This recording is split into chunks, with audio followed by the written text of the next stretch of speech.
नमस्कार.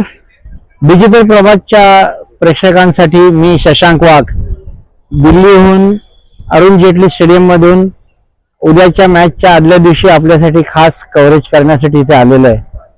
आपण मागे नामिबियाची टीम आता प्रॅक्टिस करते. 5 वाजता आमची पत्रकार परिषद होईल आणि त्याच्यानंतर भारताची टीम प्रॅक्टिससाठी येईल.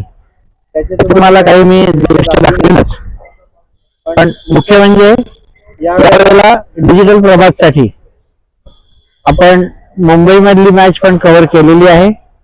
आजची दिल्लीतली पण करणार आहोत,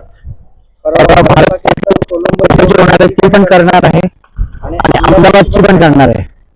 अशा दृष्टीने आपल्याला पहिल्यांदा आखो देखा हाल असं तिथले काही जे आपण टीव्हीवर बघत नाही अशी दृश्य, काही बातम्या, काही मुलाखती असं तुम्हाला तुमच्यापर्यंत घेऊन यायचा डिजिटल प्रभातचा उद्देश आहे आणि त्यासाठी तुम्ही आमच्या पुढच्या एपिसोडची वाट बघा. धन्यवाद.